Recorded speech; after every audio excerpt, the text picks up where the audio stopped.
नमस्कार भक्तों, स्वागत है हमारे इस चैनल अनमोल विचार टिप्स पर। भक्तों, वीडियो शुरू होने से पहले कमेंट बॉक्स में माता रानी का नाम अवश्य लिखें। 7 अक्टूबर 2025 यानी मंगलवार को पड़ रही है अश्विन महीने की पूर्णिमा तिथि।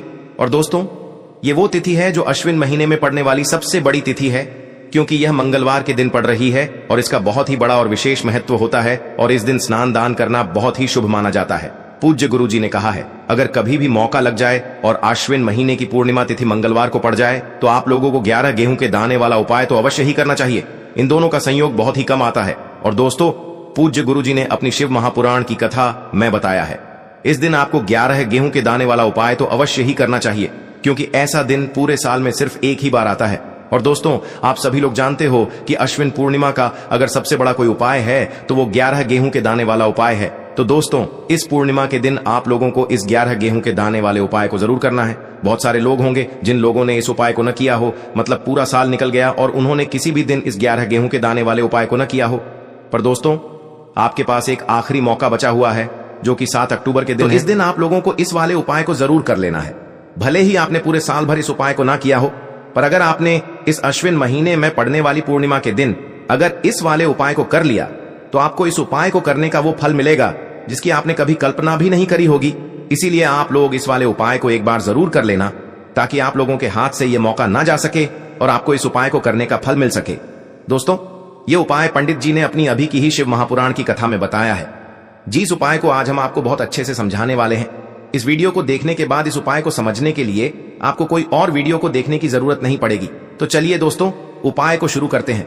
देखिए, यह इस अश्विन महीने के पूर्णिमा के दिन यह इतना खास होता है, इतना महत्वपूर्ण होता है। देखा गया है कभी कभी बड़े बड़े पूजा पाठ अनुष्ठान से जो मनोकामना पूर्ण नहीं होते, वो इस अश्विन महीने के पूर्णिमा के दिन एक छोटे से उपाय करने से ही आपकी मनोकामना पूर्ण हो जाती है। और बहुत सारे लोगों ने इस उपाय को किया भी है और उनको इस उपाय को करने का फल भी जरूर मिला है। अगर आप लोग भी इस उपाय को मंगलवार पूर्णिमा के दिन करना चाहते हैं, तो आप इस उपाय को पहले अच्छे से समझ लेना, सुन लेना, उसके बाद करना। आपको इस उपाय का फल जरूर मिलेगा।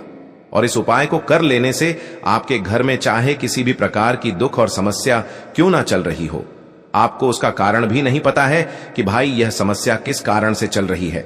उसका कुछ भी कारण हो सकता है, जैसे पितृ दोष हो सकता है या किसी भी तरह का मंगल दोष भी हो सकता है। तो इस दिन आप लोगों को यह वाला उपाय कर लेना है। यह एक ऐसा उपाय है जिस उपाय को अगर किसी विशेष दिन पर किया जाए तो भाई उस विशेष दिन का जो है वह तो हमें मिलता ही मिलता है, पर हमने उस दिन पर इस उपाय को किया है तो हमें उससे भी बड़ा फल मिलता है, और फल बहुत जल्दी मिलता है, क्योंकि आप इस उपाय को बहुत ही बड़े और विशेष दिन पर कर रहे हो। तो चलिए अब उपाय के बारे में बात करते हैं, लेकिन उससे पहले आप लोगों को यह जानना आवश्यक है कि आखिर यह उपाय किस समय करना है, किसको करना है और कैसे करना है। तो चलिए हम आगे आपको वीडियो में एक एक करके बता देते हैं। लेकिन उससे पहले अगर आप लोग हमारे चैनल पर नए हैं तो हमारे चैनल को सब्सक्राइब कर लेना और इस वीडियो को लाइक करके कमेंट बॉक्स में श्री शिवाय नमस्तुभ्यम ओम नमः शिवाय जरूर टाइप कर देना। और अपने फायदे के लिए, गरीबी दूर करने के लिए इस वीडियो को पूरा देखकर जाना, तभी आपको लाभ की प्राप्ति होगी। यदि आज आपने वीडियो को बीच बीच में से देखा, काट काट कर देखा, तो आपको जीवन में कभी सफलता हासिल भी नहीं होगी। दोस्तों, इस 11 गेहूं के दाने वाले उपाय को हमें इस पूर्णिमा के दिन कैसे करना है, किसको करना है, किस समय करना है और कहां पर करना है, ये सारे सवालों के जवाब आपको इस वीडियो में मिल जाएंगे। और जो ये वीडियो देखेगा भाई, उसको 11 गेहूं के दाने वाला उपाय जरूर करना चाहिए, क्योंकि इस दिन एक गेहूं के दाने का भी बहुत ही बड़ा और विशेष महत्व होता है। और जब बात आ जाए 11 गेहूं के दाने की, तो ये सोने पे सुहागा वाली बात हो जाती है और ये एक बहुत ही बड़ा उपाय हो जाता है इस मंगलवार। अब हम समझते हैं इस वाले उपाय को हमें करना किस समय है। इस 11 गेहूं के दाने वाले उपाय को हमें इस मंगलवार के दिन करना किस समय है। तो देखिए, इस उपाय को करने का जो समय है वह सुबह का समय है और शाम का समय भी है। अब देखिए, यहां पर हम मुख्य रूप से सुबह का समय नहीं बोलेंगे और इस दिन प्रदोष काल के समय का बहुत महत्व होता है। बाकी अगर सुबह के समय भी करेंगे तो भी अच्छा होगा, उसमें कोई भी दिक्कत वाली बात नहीं है। तो चलिए जानते हैं इस विशेष उपाय के बारे में। लेकिन उससे पहले एक प्रार्थना, अगर आप इस चैनल पर नए हैं तो आप इस वीडियो को लाइक करें, चैनल को सब्सक्राइब करें और कमेंट बॉक्स में आप अपनी राशि या अपना नाम जरूर डाल दें, क्योंकि हम राशि से जुड़ा भाग्य भी बताते हैं और भाग्य में चल रही परेशानियों को दूर करने के लिए वह आसान से आसान उपाय भी बताते हैं। तो चलिए अब हम अपने सबसे पहले उपाय की बात कर ले। देखो, गुरुजी ने कहा है कि अगर मंगलवार के दिन अश्विन महीने की पूर्णिमा तिथि पड़ जाए तो इस दिन आपको 11 गेहूं के दाने वाला उपाय तो अवश्य ही करना चाहिए।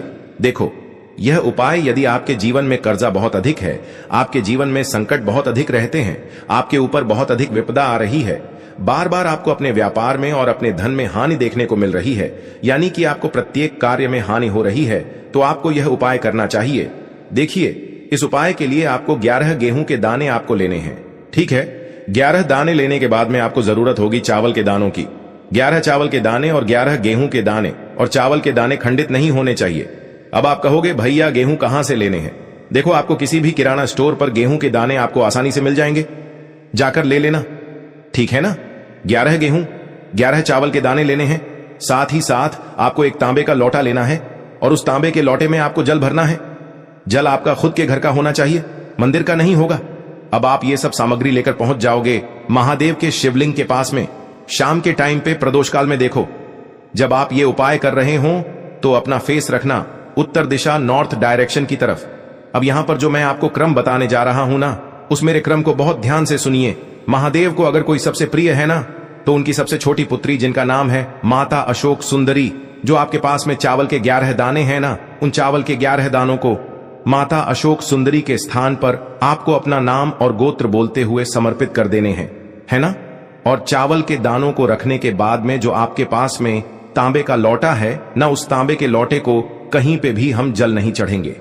सिर्फ और सिर्फ माता पार्वती का जो हस्त कमल आपको दिख रहा है, यहीं पे गोल गोल आपको समर्पित करना है, उसी जल को, और कहीं नहीं। ना तो माता अशोक सुंदरी के स्थान पर, ना तो शिवलिंग के ऊपर, सिर्फ आपको यहाँ पे गोल गोल जलाधारी पर आपको उस जल को समर्पित करना है। अब आपके पास में बचे हुए हैं 11 गेहूं के दाने और बचे हैं। उन्हीं 11 गेहूं के दाने को आपको अपनी मनोकामना, अपने विशेष कहते हुए महादेव के शिवलिंग के ऊपर अगर आप मंगलवार के दिन प्रदोष काल में समर्पित कर देते हैं, तो आपकी जो भी मनोकामनाएं होंगी, जो भी विश होंगी, महादेव पूरी जरूर करते हैं। अन्न को समर्पण करने से, उस खासकर गेहूं को समर्पण करने से हमारी इच्छाएं पूरी होती हैं। और अगर वह दिन, तो इससे सुंदर संयोग कुछ भी नहीं हो सकता। आपकी इच्छाओं को पूरा करने के लिए बहुत स्पेशल, बहुत प्यारा सा उपाय आप सभी को जरूर करना है। ध्यान में रखिएगा, यह उपाय प्रदोष काल में करना है।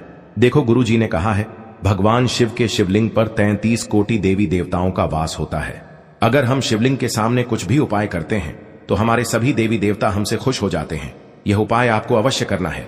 देखो, सुबह के टाइम नहीं कर सकते, ठीक है? अब बात करते हैं अगले उपाय की। देखिए, इस उपाय के लिए आपको मात्र 1 लौंग का जोड़ा लेना है, यानी कि 2 फूल वाली लौंग लेनी है। साथ में आपको मात्र थोड़ा सा शहद लेना होगा और इसी के साथ में आपको तांबे के पात्र के अंदर शुद्ध जल लेना होगा। अब देखिए, इन सभी सामग्रियों को लेकर के आपको भगवान शिव के मंदिर में पहुंच जाना है। देखें, ये उपाय आप सुबह से लेकर शाम तक कर सकते हैं। तो वो सबसे पहले तो आपके पास जो 2 फूल वाली लौंग हैं, उन्हें आपको शहद के अंदर अच्छे से डुबोना है, यानी कि दोनों लौंग पर आपको अच्छे से शहद का लेपन कर देना है। अब आपको जो आपके पास एक लोटा जल है, सबसे पहले तो उसे शिवलिंग पर धीरे धीरे समर्पित करना है और श्री शिवाय नमस्तुभ्यम इस मंत्र का जाप करते हुए समर्पित कर देना है। अब आपके पास जो 2 फूल वाली लौंग है, शहद से उसे आपको शिवलिंग पर अर्पित करना है और आपको प्रार्थना करनी है कि जीवन में जो रोग की स्थिति है वे समाप्त हो, जीवन के जो संकट और समस्याएं हैं वह सभी समाप्त हो, जीवन से जो कर्ज की समस्या है वह समाप्त हो। इस प्रकार से प्रार्थना करते हुए यह जो 2 फूल वाली लौंग ही शहद संयुक्त, इससे आपको शिवलिंग पर अर्पित कर देनी है। आपकी जो भी समस्या होगी इस मंगलवार के दिन अवश्य ही समाप्त हो जाएगी। तो इस प्रकार से आपको पहला उपाय करना है। अब हम बात कर लेते हैं दूसरे उपाय के बारे में। देखिए, देखो, यह उपाय आपके लिए सर्वश्रेष्ठ होने वाला है। देखिए, इस उपाय के लिए आपको मात्र 5 हरे मूंग के दाने आपको साबुत लेने हैं, खंडित नहीं होने चाहिए। इस बात का ध्यान रखें। और इसी के साथ मैं आपको एक तांबे के पात्र के अंदर अपने घर से शुद्ध जल ले लेना है। अब दोस्तों, इन सभी सामग्रियों को लेकर के आपको सीधे पहुंच जाना है भगवान शिव के मंदिर में। देखिए, इस उपाय को भी आप सुबह भी कर सकते हैं और शाम के समय में भी कर सकते हैं। देखिए, भगवान शिव के मंदिर में पहुंचने के बाद आपके पास जो 5 हरे मूंग हैं, उनमें से पहला जो हरा मूंग है आपको शिवलिंग के सामने जो नंदी महाराज होते हैं और उनका जो पैर उठा हुआ होता है वहां पर आपको पहला हरा मूंग समर्पित कर देना है और आपको ओम नमः शिवाय इस मंत्र का जाप कर लेना है। फिर आपको दूसरा हरा मूंग लेना है और शिवलिंग पर जो श्री गणेश जी वाला स्थान होता है वहां पर आपको यह दूसरा हरा मूंग समर्पित कर देना है, यानी कि शिवलिंग के सीधे तरफ आपको ये दूसरा हरा मूंग समर्पित करना है और फिर आपको ओम नम शिवाय या फिर श्री गणेशाय नम इस मंत्र का जाप कर लेना है। तो दोस्तों वीडियो ज्यादा लंबा नहीं करेंगे, वीडियो को यही समाप्त कर देते हैं। जाते जाते एक प्यारा सा कमेंट जरूर कर देना। हर हर महादेव, जय शिव शंभू।